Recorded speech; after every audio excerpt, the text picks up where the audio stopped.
If you're getting frustrated by the patch because there's so many melee carries, like all the reroll comps with like Yone and Jax, as well as all the AD carries that's just bursting past your front line, let me introduce you to a new tech that's emerging in Korea, 6 Sentinel. 6 Sentinel is thriving off of having an unkillable, unburstable frontline and scaling whatever backline unit is behind it. It's similar to previous sets where you have things like Bastion Aphelios or Vanguard Mystics. If you get really solid tank items and really good augments that give you a lot of HP, you can scale that front line to be strong enough to withstand all that crazy burst, so the Caitlyn's aren't getting through your front line, and all those melee carries like Jax, Yone, and Zed are not slicing through your frontline tank like a hot knife through butter. We're gonna hop on board one of the best players ever from Korea, bobae, and see just how it's done.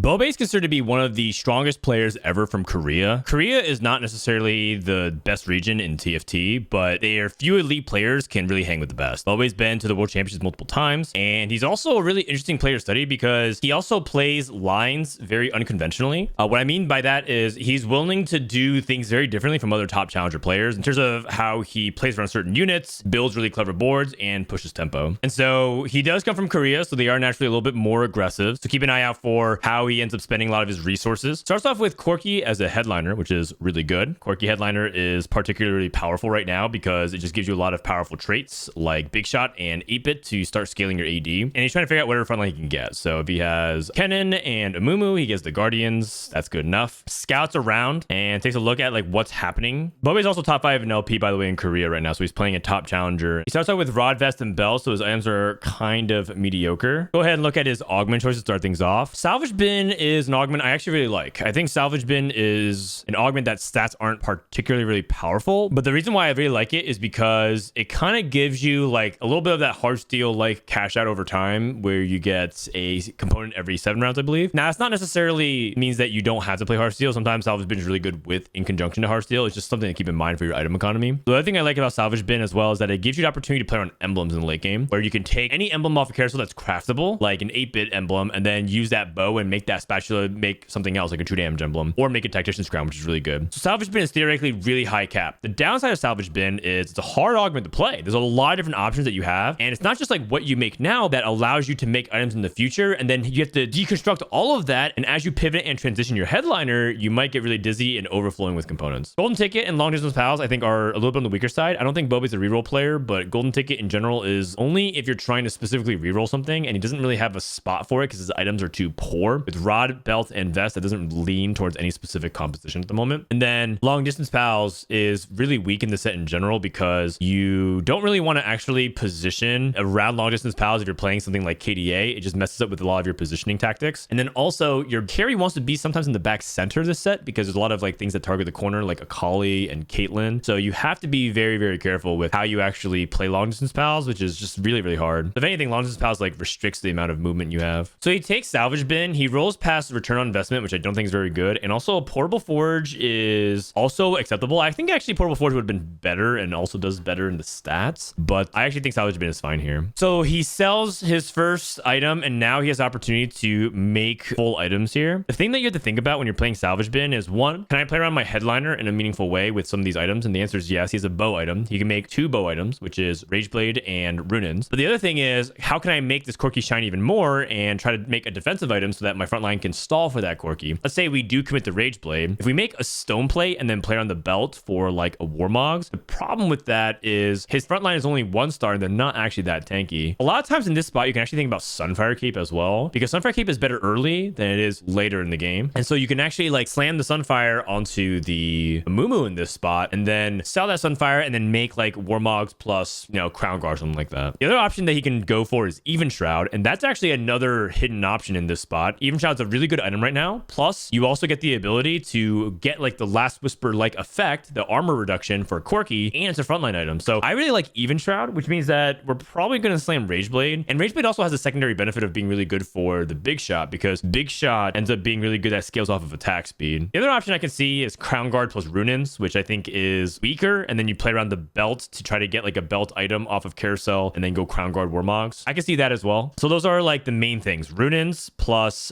a frontline item like Crown Guard or Sunfire Cape, or in this case, going for Rage Blade and Even Try. I think those options are totally fine. Levels of 4 and place a second Guardian. If you don't know what to level for, sometimes just having a redundant frontline unit that has like a lot of HP synergy is nice, because the second cannon in this spot still ends up getting the Guardian bonus. So that second cannon might be able to shield an extra unit and therefore get a little bit extra HP, keep that Even Try alive a little bit longer, so on and so forth. And that principle actually applies to this Taric as well. Scouting around, you do want to keep in mind how you're batching your front line. So he sees a lot of Corki, for example. Corki is a unit that actually punishes clumping, because a lot of people are keeping their front line like tightly packed, and he does AoE, like a small pocket of AoE. Also, he has to figure out like what side he wants to be on, because he wants to protect his Amumu. I really like that he's putting Amumu in the center instead of letting Amumu take aggression. A lot of people sacrifice their Amumu. Amumu's like, you know, he's sensitive, he's a feeler type, he's emo, you know, so don't let him get attacked too early, especially if he's holding something valuable like an Even Shroud. You saw how he barely survived here. If he took more damage, that Even Shroud might be gone, and no Even Shroud means no armor reduction, making Corki less effective. Finds 8-bit for Riven, so he can start stacking up that high score. And so right now in this spot,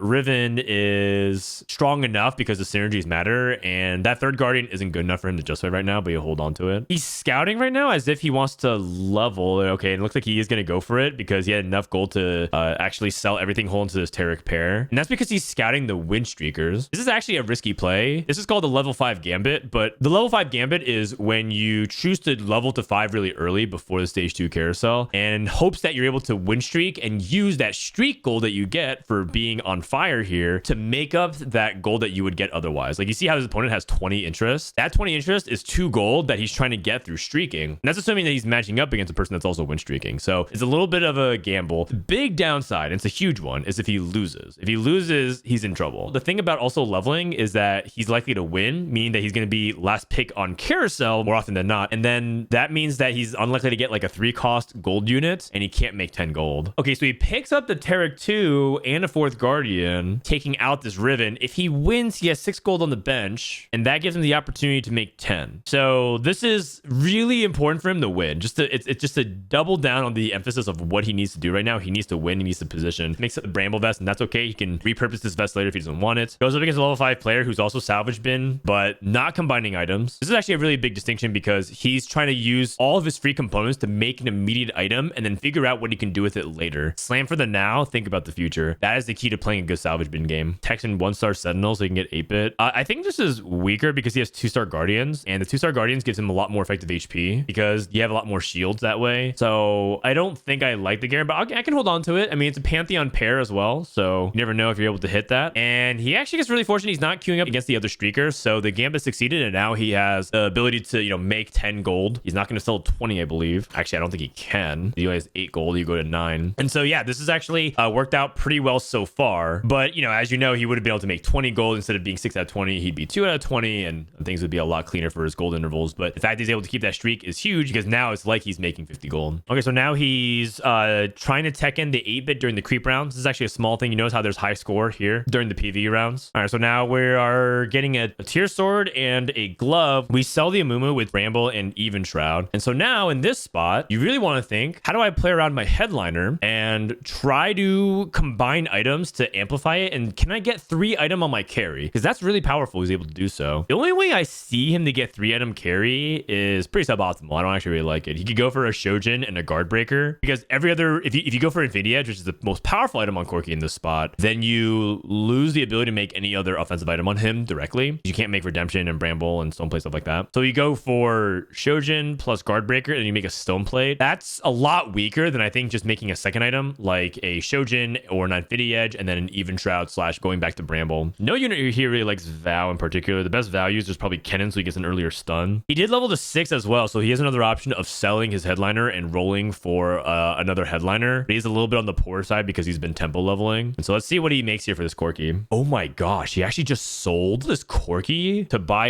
a Bard and then roll? This is actually a really unusual play. A lot of people don't really like playing around Bard right now because ever since they nerfed Jazz, and he doesn't even have That's Jazz Baby. Maybe he's trying to like hope that he gets it on the 3-2 augments. And he has Shojin JG. This is a pretty interesting play, actually. I think a lot of people would disagree with this setup, but I guess he gets anti-heal, so that's really nice. And then he still gets to make Stoneplate, which is a reasonable item for this Taric 2, and he has the Guardians. And now he has the flexibility of kind of teching into the AP line. Rods are a little bit hard to use if you're not playing the AP line. You know what? I let's see it. Let's see it. Okay, so he rerolls Reach to Summon immediately. That augment is completely untickable. So now we're left with Leaking Specialist, which is another fast 9 augment. He is streaking. He theoretically could try to play for Leaking Specialist, but I don't think that's bobae's style. I think he likes to play like, very stable, top oriented, roll on ape. Healing Orbs and Cybernetic Bulk. Cybernetic Bulk is the one that stands out to me because you have extra items anyways from Salvage Bin, and you're getting extra items throughout the game. The longer you survive, the stronger Cybernetic Bulk gets, and you're also scaling that with Salvage Bin. Healing Orbs it's okay. I think Cybernetic Bulk is a lot stronger though, so I'll roll Healing Orbs to see if we shouldn't take Bulk here. But I have a hard time imagining something better than Bulk at the moment. The thing about Bulk is there's only 2 units that have value now that I'm looking at it, and then you hit the bow something else. Oh, an item grab bag skips partial ascension. Item grab bag is basically just get 2 free components, which is really strong because you get it right now. It's even better than buried treasures. Okay, he got 2 cloaks. It's actually kind of unfortunate. I think he wanted a 3rd item on Bard, so he could go for like a Nash's Tooth, for example. That's assuming that he wants to play around the AP though, but Salvage Bin gives him that flexibility. Scott's rounds. He's a Riven 2 with the True Damage Emblem. Man, this is actually such an interesting line. I think a lot of top NA players right now would not play like this at the moment, and I can't really speak for the other regions as well, but I feel like this is very different than how people approach it. But as long as he's able to streak, he's going up against a Corki 2 with a Set 2, and hey, I mean, if he's able to win this fight, wow, big Nami CC. Hey, Bard Headliner is pretty solid actually. Maybe you just end up playing it and slam these items, and because oh nice, he gets a Giant Slayer, so now he gets a 3-item Bard, and hey, if he's able to keep a streak, I mean, thumbs up for me. This whole entire game plan is how can I streak throughout stage 2 and stage 3, get to level 8 with as much gold and HP as possible, and then take it from there and cruise to the top 4. Recombab RE2. Okay, well that's 1 AP out that's going to be probably less likely to hit. I mean, okay, so some people in this lobby are pretty strong. We have a True Damage Emblem already slammed on some 2-star 3 cost, which is really high tempo. You have an early RE2, but this RE, he's not slamming in the other items on RE because he wants to save this tier and this belt for other things. And this guy is loose streaking anyways. Okay, so actually fortunate timing to play him right now instead of actually after the carousel. I know I'm taking a lot of time talking about his items, by the way, in terms of like what he could possibly do, but I think in these kind of situations, it's really important to recognize how to convert off your high rolls. Okay, so we come up here on Nico, but the problem with Nico is our headliner is a damage unit, and if we replace our headliner with another tank, we have no damage. If we tech in like an Akali 1 and a Nami 1, you're telling me that's going to carry us? Probably not. So I agree with the no pick on the Nico. The nice thing about Nico is that we do have the KDA. I just don't like it. I feel like the Nico would replace a Tarek headliner instead. I also like the roll, and he just rolled to see if he can improve his board. Maybe he has like the 1 hit on Disco, for example, and then get Disco in. He ends up rolling just a little bit extra gold. Another small tip here is if you're win streaking and rolling could make a big impact on your board and you're not making that interest threshold anyways, you can roll. In this case, he had 36 gold. So like if he wins, he's not going to sell his Akali to make 40 anyways. And so he actually had the flexibility of rolling 1 time to see if he can improve his board. And so he slots in the Lulu, which is actually kind of clever because the Lulu gives the attack speed buff to make Shojin on Bard a little bit stronger. So I really like a lot of the small things bobae is doing here to try to optimize his gameplay. You can see why he's a feared player from Korea. Does have the option of like, putting a cloak on somebody, like maybe a Mordekaiser, just try to see if he can win this fight. The cloak might end up making a difference against an AP carry like Katarina, but Katarina's down. His opponent's all level 6. And now his stage 3 is complete. He's on a 10 streak. Really, really good start here from bobae. And the pivot into the Bard, dude, he's playing around units that I don't think a lot of people are trying to do right now. Wow, it picks up the Disco off the Blitzcrank. He's playing around things like, Nami and like these random assortment of units like Lulu without Spellweaver and no Disco and trying to play around Bard. Looks like he's trying to angle for Disco in general, which I think is a little bit interesting because I personally don't really like Disco. And he has 2 swords, so he could lay AD. He's slamming an item on Lulu, for example, to try to clear up his item bench space, which is really clever. Oh my god. He rolls 1 time and hits an Ari. So he's willing to play around Disco, but look at what he kept on his bench. He kept the KDA as well. I said he looked like he was angling Disco, but he was open to playing Ari as well. And actually, in reality, you can also fuse the lines. You can play 3 KDA, 3 Disco, but it is awkward for positioning. I personally don't like it. In some ways, he kind of wishes probably this was a Spellweaver version, so he gets a little bit more damage. So he can convert off of all these different items instead, because he doesn't have a lot of rods. That's actually a good thing. But you got to buy it. He has, 17 gold or whatever, so you buy this Ari. In terms of his itemization, Ari doesn't actually want a lot of rod items. Some people would like slam Jewel Gauntlet here, but you have so much stats already from KDA and Spellweaver. He's 6 KDA. How do we get 7 in? Okay, so he's not going to replace Superfan. Instead of playing Spellweaver, that's fine. And it goes for Gunblade instead of Nashers. Okay. And this is actually a nod to the fact that Ari really wants to sustain his front line because the front line is now his weakest part of his composition. He has damage in the Ari and he has some utility. Actually, utility is probably a weak weak part of his composition as well. But he wants to keep his front line really strong because Taric 2 is not a reliable tank in stage 4. He's just not.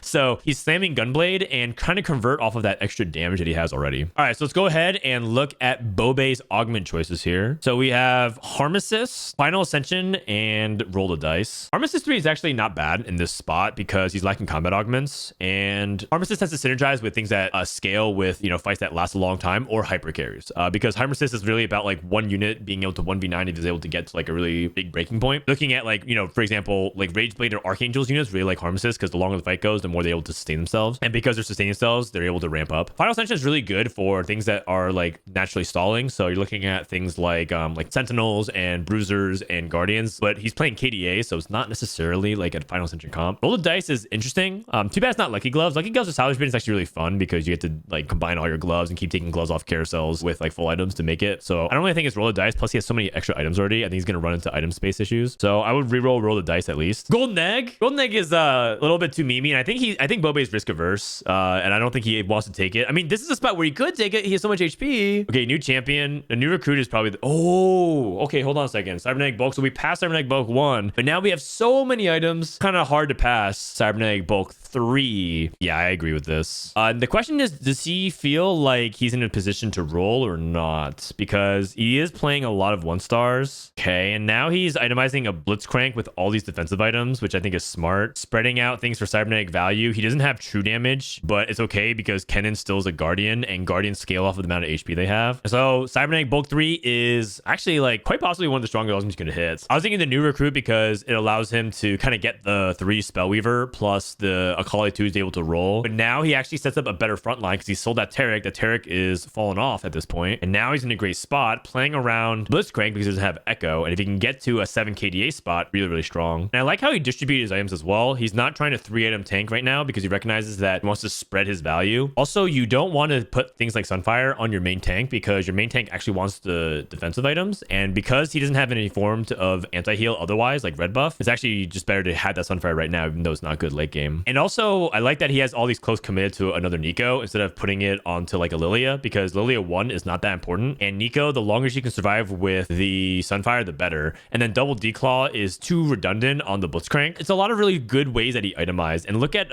how his board is set up now. He's, you know, he hit that Ari, and now he's in a spot to go to 9. And I think a lot of people would be like, okay, well, isn't this kind of like high roll? I get a lot of comments about YouTube videos about like, man, you're just picking like spots where he like high roll. He rolled once and hit Ari, but in reality, it's about everything in totality, right? He played an unconventional like tempo line to get to this spot where he was a little bit more aggressive than usual, played different units that he wanted, and so he was in a position to high roll, and he leveled to 8 a little bit earlier so he can get access to 4 cost before everybody else. So yes, he did roll like one time to hit that Ari, but like it could have been also other AP carries that he was going to look for. He's probably willing to play around like a Akali. I mean, in the end, he also had salvage bin, so he's ready to convert off of an Ezreal or a Caitlyn, even a Karthus as well, because Karthus ties with the Akali. So he actually could have hit a lot of different things. It just so happened that Ari was one of the better ones that he could have done. Going up against this Karthus board, and we actually end up losing our streak. Okay, so we lost, meaning that our board is not perfect by any means. So we want to figure out if, like, one, his board can improve, and it can. He put an Echo, for example, and decided to take in 4 Sentinel because he's playing around Blitzcrank pair. Blitzcrank, I think, is an underrated tank outside of Disco, but I will say that he's like kind of like weaker than Thresh and whatnot because Blitzcrank just kind of is like a meat shield, and Thresh like CCs. So if you hit Blitzcrank 2, you play Blitzcrank 2, and he does end up losing a fight, but winning this one. This is up against a Ghost though, so it's a little bit easier than usual. Still important to keep in mind that he's willing to roll probably if he needs to, because his board is entirely 1-star with RE2. Okay, he hits Blitzcrank 2, and he makes red buff plus Rage Blade, so now he can get rid of Sunfire, so he sells the Nico. He doesn't have Nico 2 anyways. He can just do the same thing, Declaw on Nico, which is interesting. I think I probably prefer that on Echo. Dude, he has so many cloaks. Now that I'm looking at it, he has 6 cloaks. What the heck? Dude, these itemizations is actually so awkward. You can go Stoneplate onto this Blitzcrank as well, since he's like slanted to the outside, which is solid. And now he officially finishes the spread. So many items, full cybernetic value. The only thing I probably would prefer would be a full item onto Echo, because I think Echo is a more reliable unit than Nico, but maybe because he's playing 5 KDA, he gets double the bonus. And so now he's playing, he's going to Fast 9, and this is partially why I think this video might actually make sense, because a lot of people ask me, how do you Fast 9 if you're not getting like full-on econ? I mean, okay, it is a little bit high roll with the Ari, but he could have hit so many different things. He could have hit like Karthus plus Twist of Fate. He could have played AD with like Ezreal and Caitlyn because he had flexibility. He gets to 9, and now he hits the Sona. And by the way, wait a second. You guys also see what he teched in? He teched in 6 Sentinel. So he's willing to level 9 to play a Cassante 1. And so I heard about this tech being really good in Korea because 6 Sentinel is really good against anything that isn't true damage. And there's so many melee carries currently in the meta that you just have too much tankiness for them to actually cut through. And the Gunblade actually is really clever because Gunblade heals those Sentinels and it makes that resistance really, really strong. And he's playing 1-star Lilia, 1-star Cassante, 1-star Mord, and 1-star Echo. Is this for real? I mean, we'll see. He even gave up Superfan. I kind of wish now that he had his red buff on his Ahri instead. But there is a true damage player in the lobby. There's a Yasuo player. There's one person that had the true damage emblem. Okay, so this is his worst matchup. True damage bypasses all the resistances. It does not care. There's also a reroll Yasuo player with an Edge of Night, and Ahri is only 2 items, so it's going to be unlikely we burst. Okay, Yasuo's down. Our front line's down, though. This is the problematic matchup. If you see true damage in the lobby, you probably don't play this, but I see a lot of AP in the lobby. Like, people are playing Disco. Saw, I think, a Pentakill player. True damage. The 6 Sentinel Ahri, I can kind of see it. And also, KDA plus the Cybernetic Bulk gives him a lot more HP, so that effective HP is really powerful with all the resistances. Because remember, the tankiness formula is HP times resistance times damage reduction. All right, well, if you get a Mord 2, that certainly makes the board a lot better. He techs in Kiana. Oh, I like this, actually. He sells the Mordekaiser so he can put an Edge of Night onto a Kiana, and now Kiana can potentially farm items, so that way he can itemize all items onto his Sentinels instead of just spreading out for Cybernetic Bulk value. Not to mention that Kiana late game is really good for the CC. Like, no, now she's farming these defensive items onto these Sentinels. Oh, that's so clever. So he positions the Kiana so that she constantly casts onto all of these defensive tanks, and now he has like 20 D-Claws. Yo, dog, I heard you like D-Claws, so you put D-Claw onto your units holding D-Claws. Oh my god. How do I hold all these cloaks? I mean, this is really cool, really clever. I really like the way he's converted off this fast 9. He's not selling his Ahri as well because right now 2% on your headliner is just so little. I just think it's really unreliable. The true damage player. Oh, this is another true damage player with true damage Akali, but not the Yasuo player. So there are some tough matchups in the lobby for him, but this Akali is not cutting through the Blitzcrank as fast as I think he will, and this Sona is ramping up so fast. Wow. You know, 6 Sentinel still held up to a true damage. I mean, it's not true damage emblem, so it's not like full cap. And also, I think those Akali items are decent, but not amazing. Wow, it even held up against a true damage Akali board. You know, this KR tech might be for real. I kind of anticipated to have a rougher matchup against a true damage, and he beat one of them. Okay, this Yasuo might be a problem. It'd be kind of tragic if we actually get outscaled by it. I mean, if I'm him, I'm thinking about scaling out of this 6 Sentinel. But maybe he ends on 6 Sentinel. That'd be crazy. Because like I see this Alawi, I'm like, man, I want Alawi in. I'll cook Cassante and Garen to play this Alawi. Okay, so this is actually a really interesting spot because he not only has salvage bin for this item, he also has a remover. So you could theoretically like play for a better item set onto the champions that he wants. So for example, he could actually remove items on Blitzcrank and play for even more specific items on like Blitzcrank to fit the lobby. So if he sees a lot of AD, for example, he could try to like remove off of Blitzcrank and then go for any vest item. Okay, there is no vest item, but you get what I'm trying to say. He can go for like a Bramble vest onto his Blitzcrank. Alternatively, he can also like remove this Shojin and go for like a blue buff, Ashers and Gunblade, which I believe is Biss on Ahri. And then he'll have a sword and a glove left over for Infinity Edge, which you could also like mix and match based off like what he wants. Oh, instead he wants to remove and go for a third item on Sona. Ah, that's interesting as well. I didn't actually consider that possibility. That's cool stuff. And that makes sense because he recognizes that Sona is trying to scale this Ahri, and Ahri is basically solo carrying right now, but he's also recognizing that Ahri is almost like his hyper carry. He also doesn't have Kiana 2, so maybe he felt like Kiana was less reliable. I mean, Shojin Rage Blade Sona is still really good in the late game to try to scale your AD. Dude, look at the HP of this lobby. 65, 35, which is 100 HP, and then 111. Oh my god, if I was 3rd or 5th place right now, I would be hard sweating. Okay, the true damage player is the next matchup. He has to be careful of how he positions into it. I think part of it was that, oh, I see. He swapped so that he gets this Ahri onto the Yasuo early, and then hopefully that Ahri can reset and target the Yasuo very quickly. Nice. So a small positioning swap might end up being the difference maker. Still holding on to Alawi. He's probably thinking about transitioning out of 6 Sentinel. I'm still very surprised that he's playing 6 Sentinel this long. And now we hit a Kiana 2, but we already committed to items without it. I do like the Thieves Gloves on the Mordekaiser the more I think about it because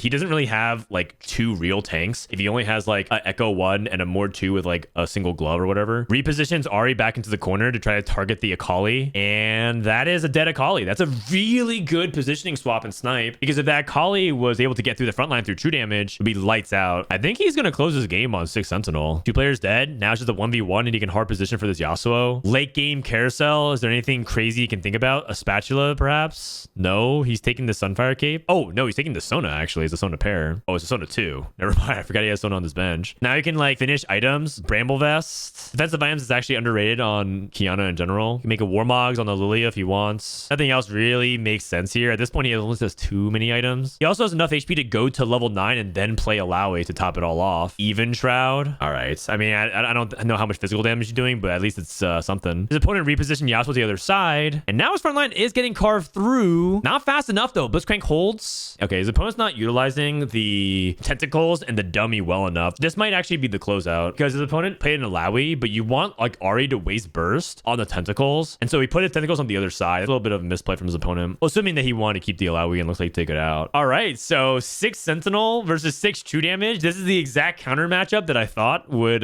maybe like make him get second, but Yasuo 3 is not scaled fast enough. Yeah, I think bobae is going to close it out here, because I don't think there's a way for him to get past his front line fast enough. He has 2 Edge of Nice to try to drop the Ahri aggro. Kiana is now just stalling the Akali, and the KR tech is now officially leaked. 6 Sentinel, actually pretty good. I think a really interesting note at the end of this game is that he could have also played a couple of other different backlines. He did choose to play around Ahri and Sona, but he could have also played around other units that could scale with a bunch of ramping if you want to play things like Archangels on AP carry, or try to play around like, you know, Ezreal plus Jhin, because Jhin is a ramping unit with all the big shots and the violins. And so I think there's a lot of versatility and promise to this tech, and I hope you guys go out and explore it and see for yourselves. Check out bobae's stream if you want in the link below. He did move to YouTube because Twitch is now dead in Korea, so we can support our TFT scene any way we can. Thanks for watching, and I'll see you guys in the next video.